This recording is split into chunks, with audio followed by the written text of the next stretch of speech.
Hello and welcome to livealittlehigher.com. This week we read Parasha Mishpatim, and Mishpatim means laws, civil laws. And the parasha begins, and these are the laws. And it's important to know that these laws were given to the Jewish people right after the giving of the Torah, of the Ten Commandments. So we see here something very interesting. We see that we would think that after the giving of the Torah, after Matan Torah, the Jewish people were in such a lofty state, they were in such a spiritual state, they were almost like angels.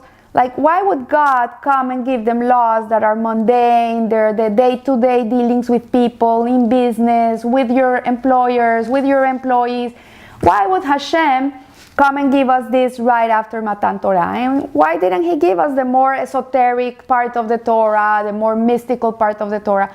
Why does Hashem give us this part of the Torah right after Matan Torah? So Rashi explains that we keep these laws, these Mishpatim, not because we think they're logical, not because they make sense, not because we're civil, human people that have humanitarian minds. No, we keep these laws because this is God's will. This is what Hashem wants from us. And the way that we behave with people, with others, in our interactions is very important to God. Like, if you want to have a good relationship with Hashem, look at your relationship with others. If you are honest in your business dealings, how do you treat your family? How do you treat the people that work for you? Do you pay their wages on time? If, God forbid, you do something to somebody not on purpose, but you do something, what is the law? How do you repay them? Do you have to repay them? Don't you have to repay them? All these laws are in this parasha of Mishpatim. So when it comes to the do's and don'ts of living, the Torah presents us with a very detailed list of instructions. It tells us exactly what is right, what is wrong, what we have to do, what we shouldn't do. So the question is, do we really have Behira? Do we really have free choice? So at this level, the free choice is not the authority to determine if I do right or wrong. That's not at that level. What it really means simply is that we can choose to obey the divine will. When we choose to follow the Torah, when we choose to follow Hashem, that is free will. And thereby we put our lives in harmony with the way that the Creator of life designed the world and how He wants us to live. So we choose to obey it. But if we choose to disobey it, then we are obviously falling down, and at the end we're not going to have free choice. We're not going to have Behira, because we're going to be trapped into that world of living like an animal, out of instincts, instinctively. We're not going to be able to be connected to the source. So the ultimate freedom is the freedom to act even against our nature. This is what is beautiful. Human nature is, I owe $11 for some chairs I rented in my building. Nobody has charged me. Maybe they forgot. Maybe they don't know. Maybe why should I waste my time? $11, who's gonna care? You know, that's human nature. But to say, you know what? Hashem is watching me, and if I owe $11, I have to go and pay them. This is the right thing to do. Apart from that is a Kiddush Hashem, because you see a religious Jew is honest in his dealings. Then you go down and you pay the $11. They're going to say, you know, these from Jews, they're amazing. Like, they owe $11. Nobody remembers. Nobody has sent them a check. And they come and they pay. But if it were the other way around, they would say, you see, those religious Jews, they're so money hungry, and they do everything to not pay whatever they owe, and it's a Hilul Hashem. So this Torah portion talks about 4 guardians. It talks about 4 types of people taking care of things of other people. And in one of the talks of the Lubavitcher Rebbe, he employs this model of the 4 guardians, and how he understands it, and how the Kabbalist known as the Shaloch, who was Rabbi Yeshayahu Horovitz, he lived in the 16th century. He analyzes and summarizes the way that these 4 guardians present themselves in the Talmud, and not only as a practical way of engaging in relationships, but also as a spiritual way. So the guardian is a person that is a shomer, that is someone that takes care of something. So like when we say, I am shomer Shabbat, I'm a guardian of Shabbat, I take care of Shabbat, and we are here, we're in this world to be guardians of the world of Hashem. This world, Hashem gave it to us, it's His garden, and each one of us is guarding it in a different way.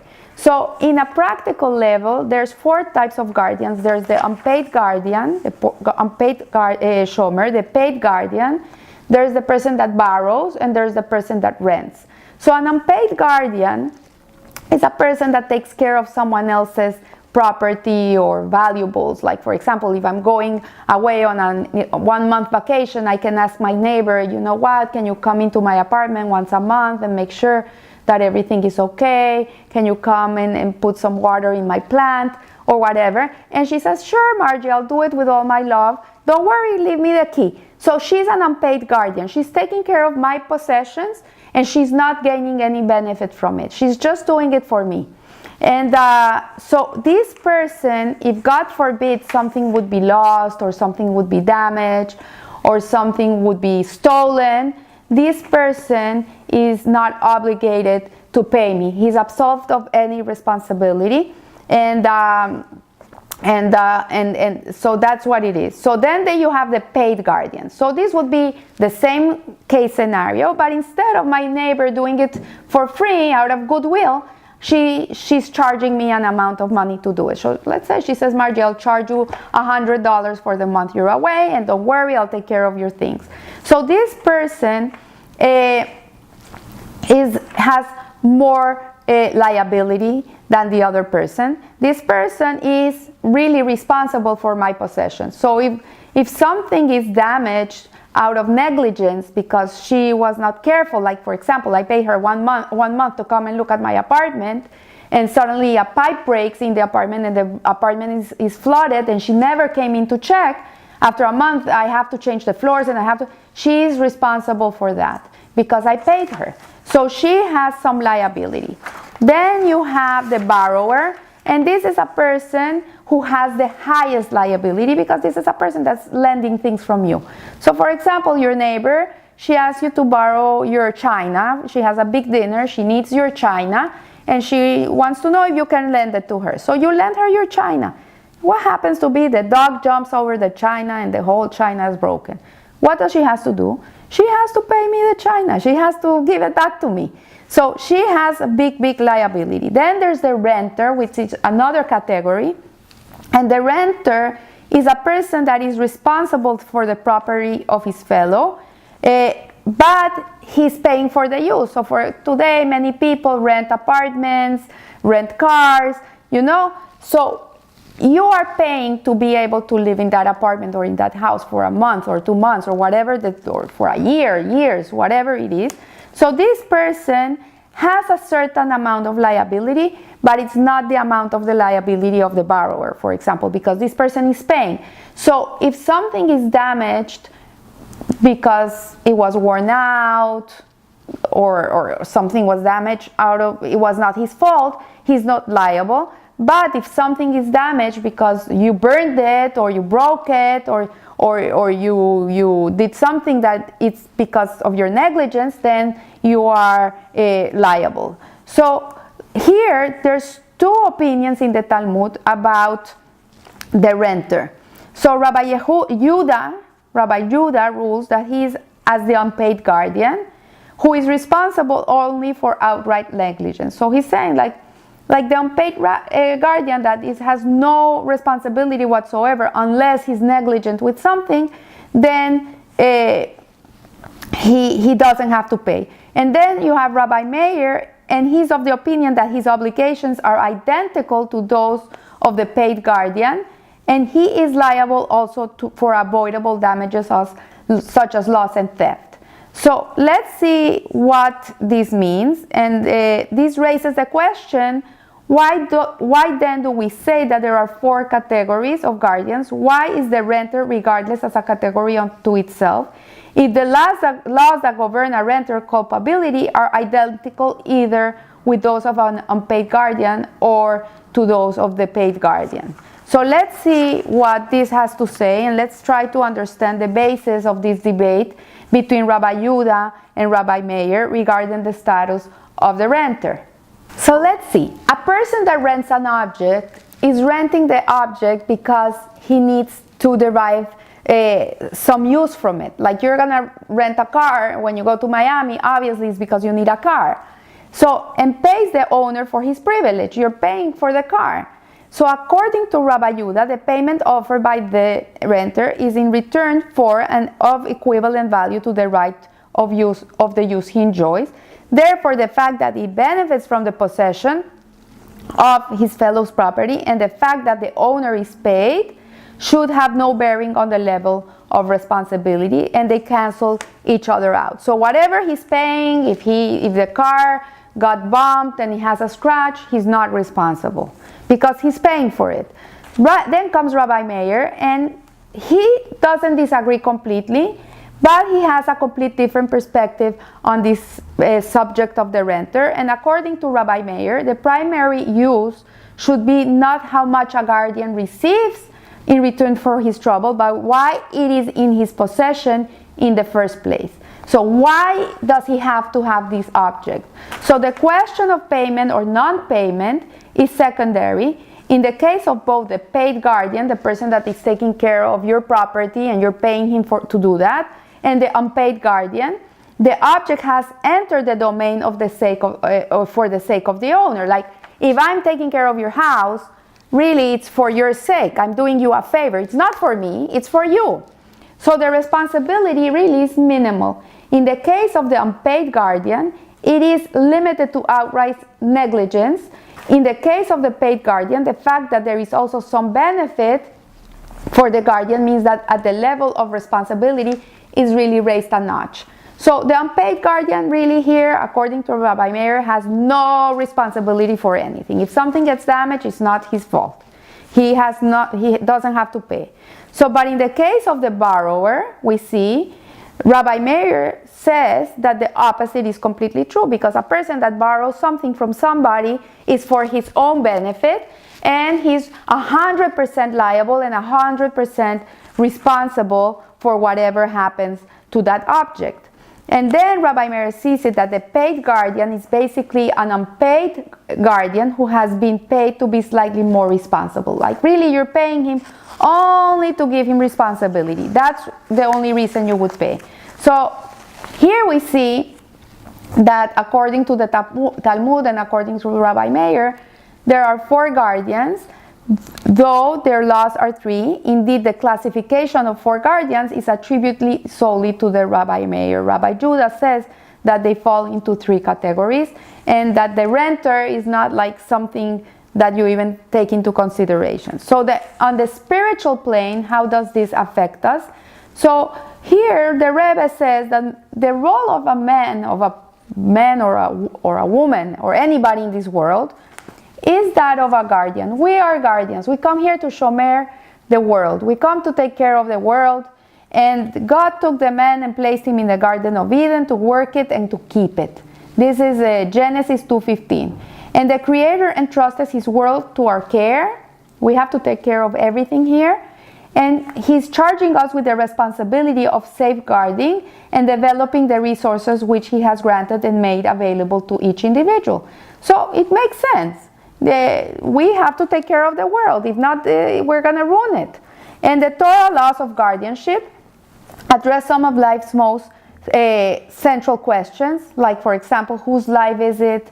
Anyway, do we possess an inherent right to life? Do we say, okay, I don't want to live anymore, give me that shot, that euthanasia shot, and I'm doing with my life? Do we have the right to do that? Is it in our hands? Is it our life, really? Or we're just guarding that life in this world? Hashem is giving us a neshama. He's putting us in this world for a purpose and a mission. And do we have the right to end it? So these are questions that are very, very important questions to ask ourselves. Do we possess an inherent right to life, liberty, and the pursuit of happiness? Or must we earn these things? These are the questions.